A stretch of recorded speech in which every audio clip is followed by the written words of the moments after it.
Je m'appelle Sana. Je vous apporte French Undercurrent à Firsthand from Sana. Canzons. Après l'iconicisme, Marilyn Monroe. Du parfum numéro 5. Ornant les lits fastueux. La marque s'est tournée vers l'avenir. Number 5 is much more than a fragrance. Number 5 is in fact the entire flag for Chanel.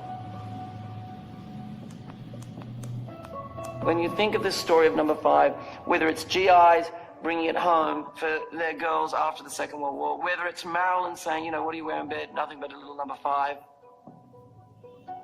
The iconography connected to that perfume is so much greater than it being a fragrance. It just is. And that was part of the attraction for me to do it in the first place.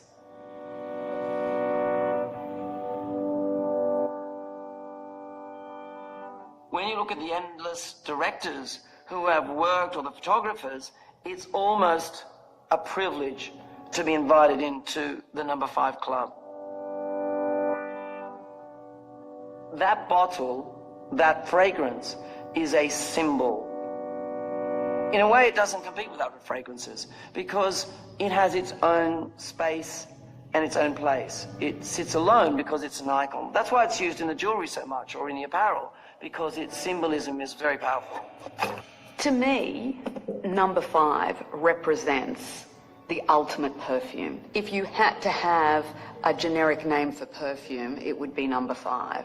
The design of the bottle is absolutely iconic. It makes you feel grown up and sophisticated, as if you're walking into this rarefied, special world where you're elegantly in control.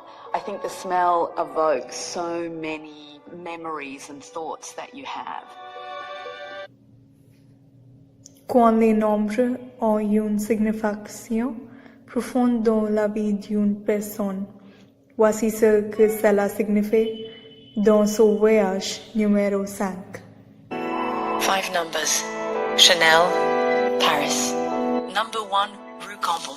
Immerse yourself in the Rue Cambon, synonymous with Chanel, and walk past the numbers 21, where it all began in 1910 when Gabrielle Chanel opened her millinery shop, then 29, 25, 23, 27, and now 19, where season after season Karl Lagerfeld's collections are presented.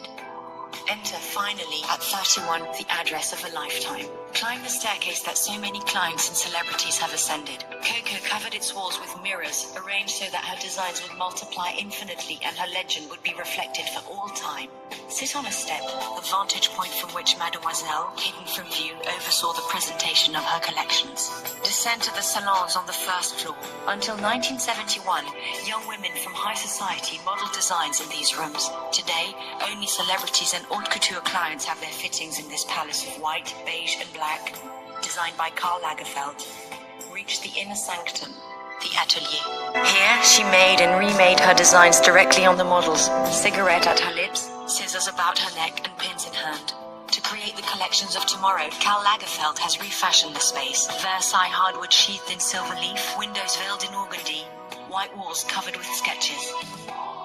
Reach the last 2 floors where the head seamstresses and the dressmakers, all in white aprons, bring the sketches to life. Number 2, the apartment. Leave the black and white sobriety of the salons and immerse yourself in the baroque world of Mademoiselle's apartment, which she seems to have just left. A foyer, a study, a living room, a dining room, no bedroom.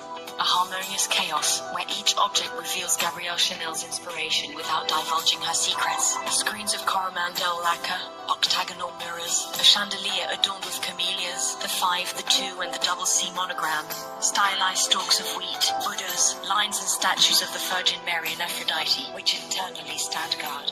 Number 3, the Ritz. Indulge at the Ritz, where Gabrielle Chanel takes residence in 1937, first in a suite with the view of the Place Vendôme, later in 2 rooms overlooking the Rue Cambon. Here she will pass away one night in January 1971. Number 4, 18, Place Vendôme.